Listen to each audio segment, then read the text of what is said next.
Jama'a barkamu da saduwa cikin wannan darasi na Hausa naku Yakubu Muhammad Harun. Za mu ci gaba da bayani ne dangane da rubutaccen wasan kwaikwayo kamar yadda a baya muka kawo ma'anar wasan kwaikwayo. A yanzu za mu yi dubi ne ga wasu daga cikin siffofin rubutaccen wasan kwaikwayo. Abu na farko da za mu yi magana a kai shi ne tsari. Wasan kwaikwayo na da tsari na musamman da ya kamata marubuci ko manazarci la'akari da su dangane da tsarin yadda wasan kwaikwayo ya kamata ya kasance a rubuce a cikin littafi. Bayan misali mawallafi ko marubuci ya fitar da wasan kwaikwayonsa ko kashi-kashi ko fitowa-fitowa ko yanki-yanki ko babi-babi dangane da yadda yake tunanin wasan kwaikwayon nashi zai kasance. Sannan abu mafi mahimmanci dangane da irin fasali ko siffar rubutaccen wasan kwaikwayo shine akan fara rubuta sunan tauraro ne. Idan aka rubuta sunan tauraro sai a sa alamar ruwa biyu a bayan sunan. Idan aka sa alamar ruwa biyu a bayan sunan sannan sai a rubuta furucin ko maganar wannan tauraron. Sannan sai a koma yanki ko layi na ƙasa sai a rubuta sunan tauraro, sannan sai a sa alamar ruwa biyu, sannan sai a rubuta maganar da mutum ya yi a cikin labarin. Bari in ba ku misali kamar tsarin da aka fito na Aisha da mai gidanta. Yanzu zan rubuta Aisha sai in ce jimin fa me ka maida ni baiwa ce, duk ƙoƙarin da nake a gidan nan ba ka gani, daga yau ka ce na kasa nan, gobe ka ce na gaza can, jibi ka ce ban iya wannan ba, gata ka ce ban iya wancan ba. Haka ake rayuwa? Ni fa ba dole ba ne fa, in ka ga ba za ka iya ba ka san mafita, ka nemi mafita. Sai in sa aya, sai rubuta Malam Audu.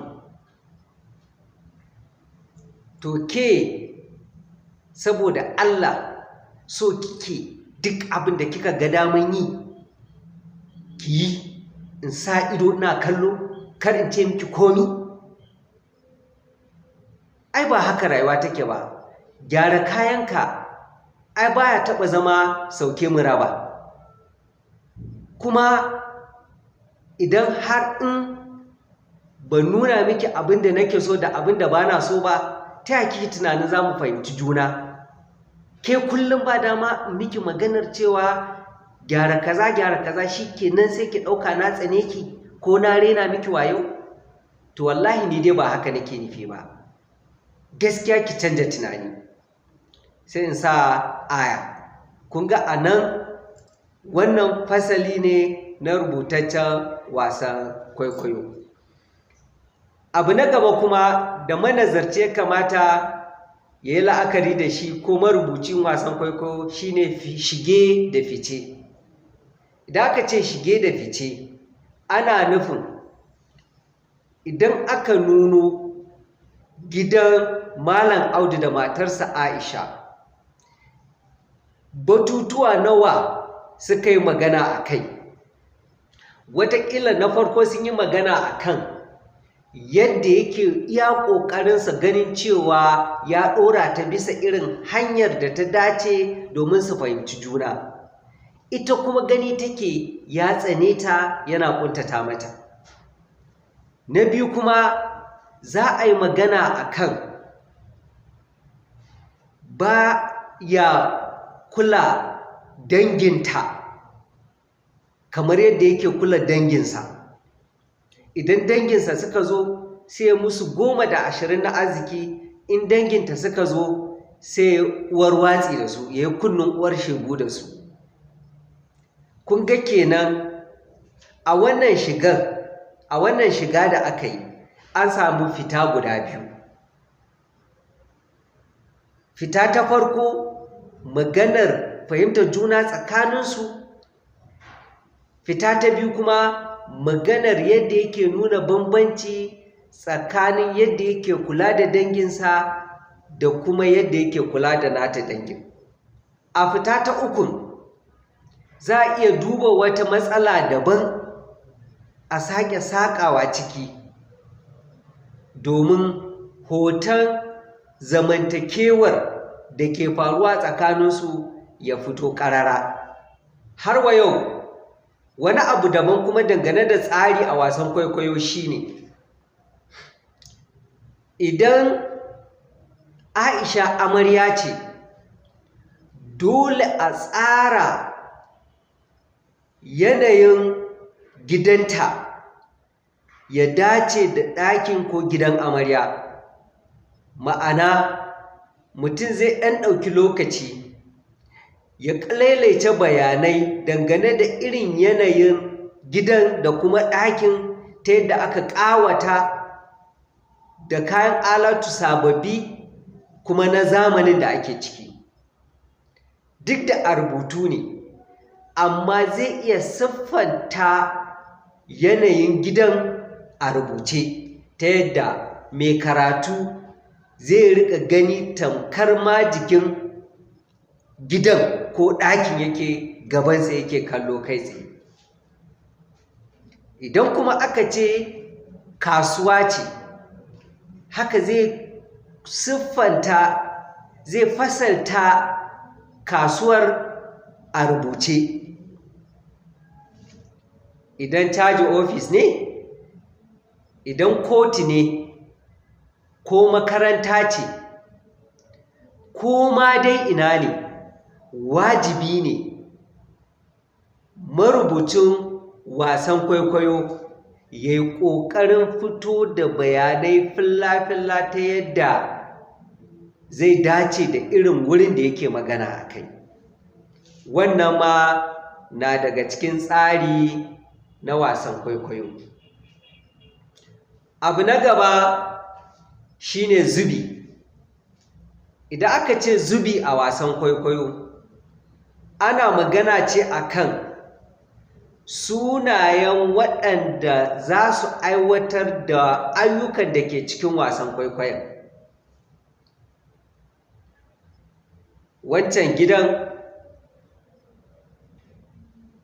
sunan mai gidan Audu, matarsa Aisha. Wancan gidan sunan matar Kande, mijinta Talle. Wancan gidan mijinta sunan shi Cindo, matarsa Zainabu. Haka dai za ka duba ka ga irin ayyukan da aka tsara za a aiwatar a waɗannan gidaje ya dace da waɗannan sunayen da ka bada. Waɗannan da ka bada sunayensu zai yi daidai da irin ayyukan da ke cikin wasan kwaikwayon naka. Misali, baya yiwuwa ka ɗauki mai suna Salihi ka sa shi a gidan barasa.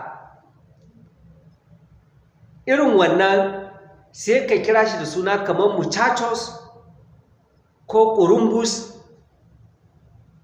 ko Malam Kautau ko wani abu dai haka, yadda dai za a ji cewa wannan aiki na masha'a ya dace da wannan sunan.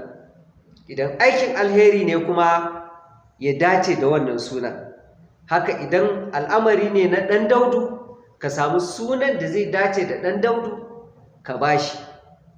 Idan suna ne kuma na wani gwarzo tsayayye, sai ka samu sunan da ya dace irin su Aliyu, Ali Janzaki ko wani abu makamancin haka ka bashi.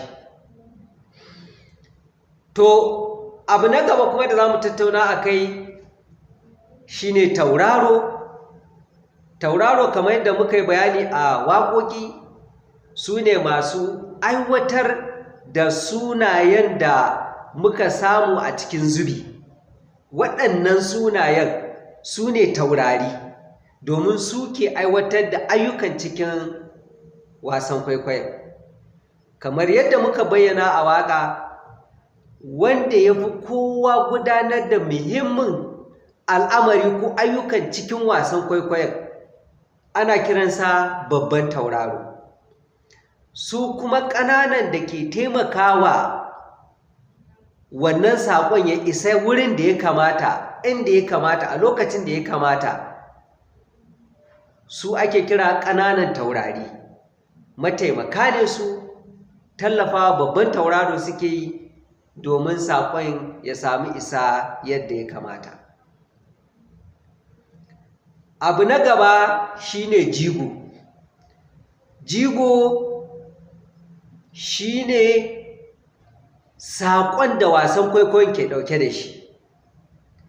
Saƙon da wannan wasan kwaikwayon ke ɗauke da shi shine jigo, ƙashin bayan labarin ko kuma wasan kwaikwayon. Irin darasin da wasan kwaikwayon ke isarwa ga al'umma shine jigo. Abu na gaba shine salo. Salo mun yi bayani cewa hanya ce ta isar da saƙo mafi sauƙi. Sassauƙar hanyar da marubuci ya zaɓa domin isar da saƙonsa. A nan ya kamata ya la'akari da irin waɗanda ya kamata ko yake da buƙatar saƙon ya isa gare su. Yin amfani da sauƙaƙan kalmomi, yin amfani da aron kalmomi na Ingilishi ko na Larabci, yin amfani da kalmomin adon harshe, yin amfani da salo da sarrafa harshe, yin amfani da sababbin kalmomi, yin amfani da kalmomin Ingilishi kai tsaye ba waɗanda aka ara aka hausantar ba. Kamar kenan yin amfani da ingausa a rubutunsa. Karin magana, habaici, shaguɗe da makamantansu duka abubuwa ne da ke bayyana irin salon da marubuci ya amfani da su a cikin wasan kwaikwayonsa. Waɗannan na daga cikin abubuwan da ake iya kallo a matsayin siffofin rubutattun wasannin kwaikwayo